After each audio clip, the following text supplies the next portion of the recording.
¿Qué tal? Soy Julio Vaqueiro. Estas son las noticias de este viernes en Digital. Noticias Telemundo Digital. Su hija entre las víctimas. Un bombero latino recupera el cuerpo de su hija de 7 años de entre los escombros de Surfside. Sus compañeros lo pasaron en fila de unos a otros en señal de respeto.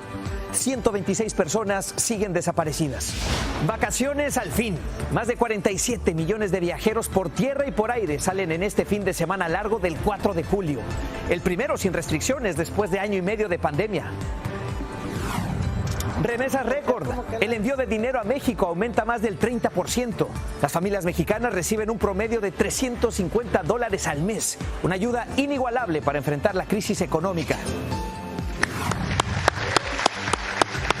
Latinos y americanos. Miles de personas reciben la ciudadanía estadounidense con motivo del 4 de julio. Muchas de ellas latinas. Biden preside una de estas ceremonias.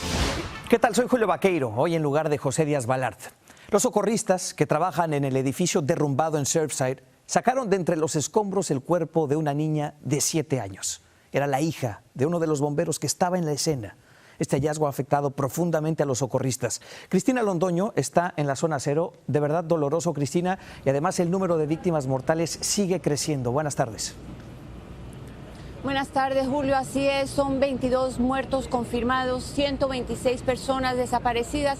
Y hoy los funcionarios y los rescatistas que han trabajado sin descanso aquí continuaron haciéndolo con lo que podríamos llamar una puñalada al corazón, porque descubrieron que uno de los suyos está entre los dolientes, pero ellos insisten que esto, en vez de desmotivarlos, los está impulsando aún más a seguir adelante.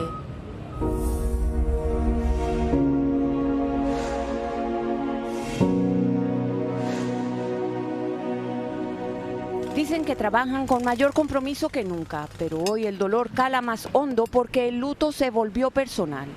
Los rescatistas dejaron correr las lágrimas sobre los escombros tras el hallazgo de los restos de Estela.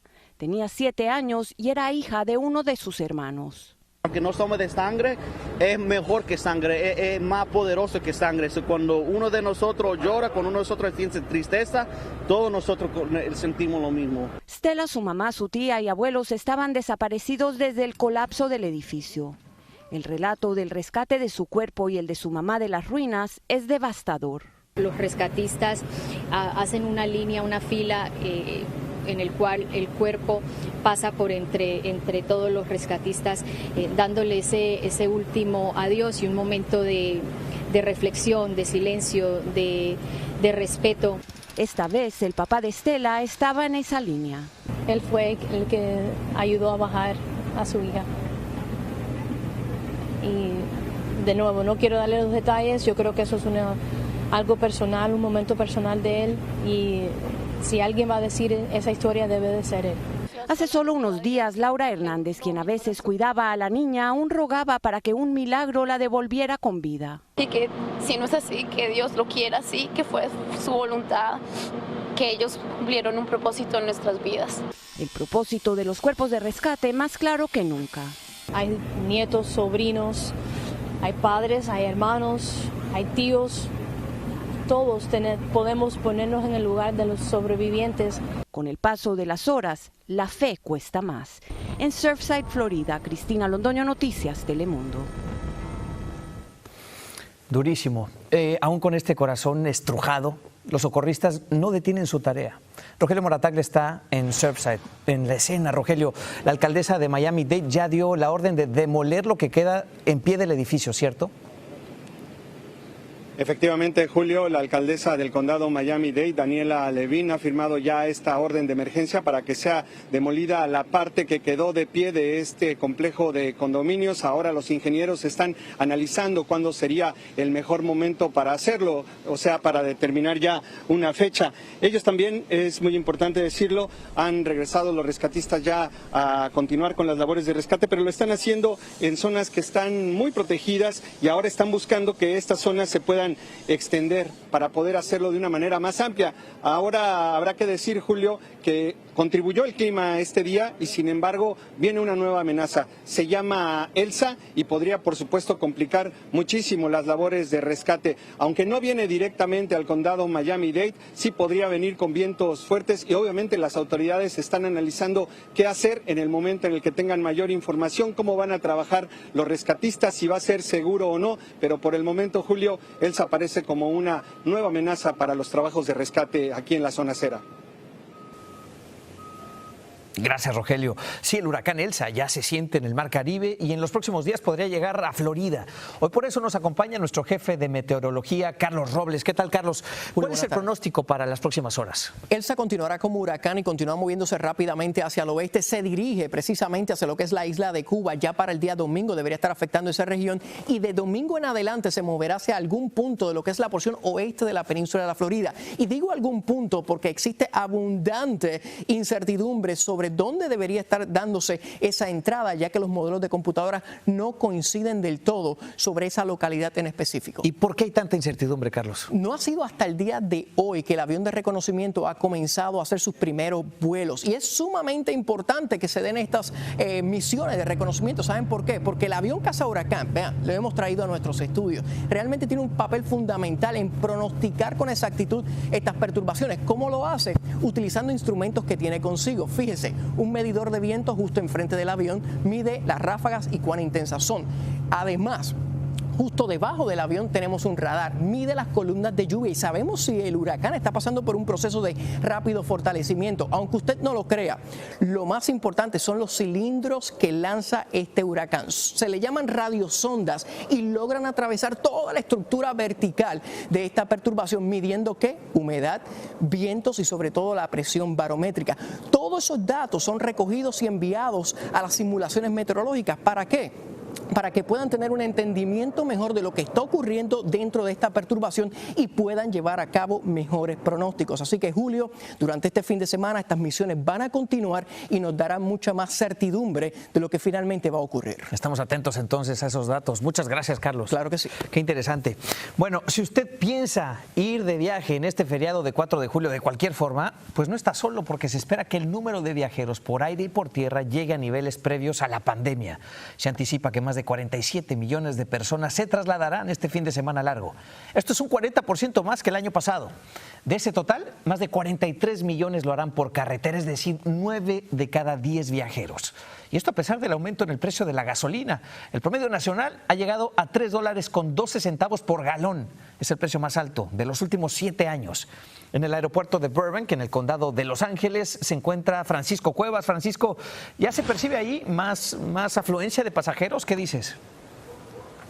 ¿Qué tal, Julio? Luego de un largo año de espera y también de encierro debido a la pandemia, millones de estadounidenses han comenzado a viajar inundando aeropuertos y carreteras para disfrutar de este largo fin de semana del 4 de julio. Desafortunadamente, muchos se encontrarán con altos precios en la gasolina y también en los hoteles. Es el sonido de los aeropuertos hoy por todo el país y la alegría de millones de viajeros como Evelyn y su familia, luego de meses de encierro. Estamos muy contentos de poder venir y disfrutar a la familia después de esta pandemia que nos llegó. Pero la gran mayoría viaja en auto. Por eso las carreteras de todo el país están inundadas y con más demanda de gasolina. Los precios del combustible por las nubes. Benjamín lo está sintiendo ya en el bolsillo. Está como 4 y algo, casi 5. Está más cara que la leche. Para este fin de semana feriado, California, Illinois y Nevada registran los precios por galón de gasolina más altos de todo el país. Y es tanta la demanda que en algunas estaciones no hay ni una gota de combustible. Hay mucha gasolina, pero el problema es transportar ese producto a las gasolineras. Por eso muchos como Rosa y su marido prefirieron dejar su auto y volar a su destino como muchos, este 4 de julio. Amigos, familia, estar con ellos, disfrutar un poco. Mucho, mejor dicho. Con millones en las carreteras, también el peligro de accidentes y desperfectos. Luis, el mecánico, no ha parado de trabajar y tiene varios consejos. Una recomendación para todos los que van a viajar, que chequen la presión de sus llantas, el aceite de la transmisión, el aceite del motor y el agua. Consejos útiles para un fin de semana que será como ningún otro en muchos años. En Los Ángeles, California, Francisco Cuevas, Noticias Telemundo. Bueno, hablemos ahora de la economía. Otra vez hay señales de recuperación. En el último mes se crearon en el país 850,000 puestos de trabajo. Es un número mayor al que esperaban los economistas. Buena noticia. También los salarios aumentaron levemente durante junio. Otra buena. La mala es que la tasa de desempleo subió ligeramente al 5.9%. Una señal de que las dificultades que algunas empresas han tenido para encontrar trabajadores. Entre los latinos, el desempleo es todavía mayor. El mes pasado subió 1/10 al 7.4%.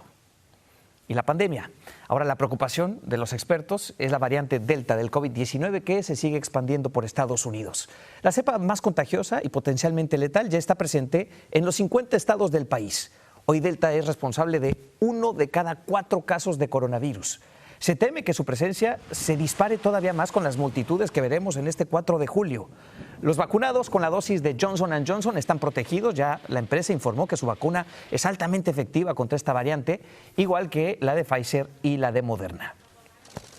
Bien, nos vamos ahora a Chicago, en donde unos abuelos buscan que el gobierno federal les entregue a sus nietos que hace unos días se presentaron en la frontera para pedir asilo porque su padre murió asesinado en México y su mamá fue encarcelada. Rubén Pereira tiene el reporte. Que se agarren la mano en el corazón y que me entreguen a los niños porque yo los necesito conmigo. Es la súplica de esta abuela para que el gobierno de Estados Unidos le entregue a sus 3 nietos, María, Regina y Johan, de 9, 6 y 5 años. Este último con necesidades especiales, quienes el pasado 29 de junio llegaron a la frontera de Texas tras el asesinato de su padre en Cancún, México, y el arresto de su madre. Fue un dolor, es un dolor bien grande para mí. Y luego mis nietos que se quedaron solos, sin su papá, y ahora están acusando a su mamá de secuestro. Los menores fueron entregados a la oficina de reasentamiento de refugiados, pero los abuelos aseguran que nadie les ha dicho dónde están. ¿Cómo vamos a poder celebrar nosotros el Día de la Libertad si nuestros nietos están encerrados? Elizabeth conoce el dolor de esos abuelos, ya que también busca reunirse con su hijo Ricardo desde hace varias semanas, aunque ella sí sabe que el menor está en un albergue en California. ¿Qué le han dicho? ¿Por qué no se lo han dado? Que siguen investigando todavía. Activistas buscan la intervención de legisladores para que presionen al gobierno federal y así los niños inmigrantes que están bajo su custodia, como los hermanitos Vargas, puedan lo más pronto posible reunirse con sus familiares. ¿Qué queremos? ¡Libertad! Acudieron a la oficina del congresista Chuy García. En un comunicado, el congresista aseguró que ya solicitó información de los paraderos de los niños Vargas y cuándo serían entregados a su abuela. En esta oficina, al igual que los abuelos, buscan una pronta respuesta. Y yo no estoy festejando porque mis niños me hacen falta, mis niños. Rubén Pereira, Noticias Telemundo. La administración Biden anunció hoy un plan para traer de regreso a Estados Unidos a veteranos de guerra deportados. Con esta iniciativa, el gobierno buscará reparar el daño hecho a cientos de exmilitares y sus familias que fueron obligados a abandonar el país en los últimos 25 años. De este modo, dijeron, se asegurarán de que los soldados que sirvieron a esta nación consigan la ciudadanía prometida. En México se desató un incendio cerca de una plataforma petrolera de Pemex en el Golfo de México. Así se veía desde el aire una enorme bola de fuego en un ducto de la bahía de Campeche. Según informa Pemex, las llamas ya quedaron controladas. Todavía se desconocen las causas de este incendio y tampoco se sabe la cantidad de combustible vertido en las aguas. La imagen es impresionante. Las remesas que envían los inmigrantes a México crecieron más del 30%. Millones de familias recibieron en promedio $350 cada mes. Por lo que no solamente es la principal fuente de ingresos para el país, también las remesas han permitido que la crisis económica generada por la pandemia pues no sea mucho más grave. Raúl Torres lo explica. Aunque sea tortillas, pero nunca le ha faltado comida en la mesa. Y es gracias a sus hijos que viven en Estados Unidos. Mis hijos no se han olvidado de uno. Pues, los que están allá pues me mandan el 5 cada 8 días. Los 3 hijos de Sofía le envían cada mes unos $200 desde Texas. Trabajan en construcción. Dice que la pobreza los expulsó de Guanajuato, donde no tenían ni dónde vivir. Hoy ella tiene, gracias a ellos. Pues ahorita mire, están haciendo mi casita, que me la están haciendo. Y es que las remesas siguen rompiendo marcas. En mayo pasado llegaron más de $4.500 millones, 31% más que en mayo del 2020, que fueron casi $3.500 millones. Se mantienen como la primera fuente de ingresos del país sobre el petróleo. Herminio trabaja en lo que puede en Guanajuato. Su hijo también trabaja en construcción en Texas. Dice que por la pandemia le envió más dinero que antes. Se han bajado los trabajos, todo se ha escaseado. En el 2020 se recibieron más de 40,000 millones de dólares, todo un récord que este año podría superarse y que ha sido fundamental para que la crisis económica por la pandemia no fuera peor. Por la pandemia se perdieron millones de empleos. Gracias a las remesas muchos ya se recuperaron. María envía más dinero a México que antes desde Los Ángeles. A mi familia principalmente les he ayudado mucho y principalmente en las emergencias. Y por eso el presidente le dio las gracias a los migrantes. Gracias, muchas gracias, paisanas y paisanos. Y a ella no le falta un bocado que comer. En México, Raúl Torres, Noticias Telemundo. Aquí en Estados Unidos, el presidente Biden encabezó hoy la ceremonia de naturalización de 21 inmigrantes en la Casa Blanca. Y en este acto aprovechó también para reclamar al Congreso que apruebe ya una ley que le dé un camino a la ciudadanía a los Dreamers, a los tepecianos y a los trabajadores del campo que son esenciales. Javier Vega tiene el informe. Cuando llegó de El Salvador hace 8 años, Xiomara Castro nunca imaginó entrar a la Casa Blanca. Y mucho menos que terminaría convirtiéndose en ciudadana de Estados Unidos con el presidente como testigo de honor. Me dio las manos y me estaba sosteniendo y me dice él de que estaba feliz de que yo era parte de Estados Unidos ahora y que era nueva ciudadana americana. Como Xiomara, 21 inmigrantes fueron bienvenidos al país por el presidente Biden, quien reconoció su valentía de empezar desde cero.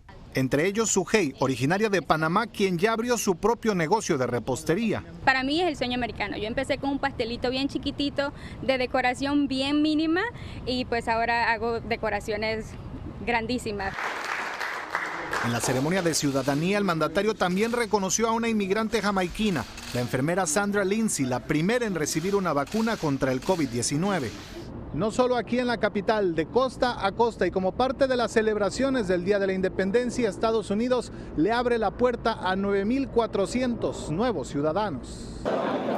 Con 170 ceremonias en cuestión de una semana, como esta en la cubierta del USS Constitution, que sirvió como barco de guerra. Representa libertad, representa derechos de votar por mis representantes. Y el sueño está al alcance. Para quienes son elegibles, el proceso de naturalización se ha facilitado bajo el gobierno de Biden.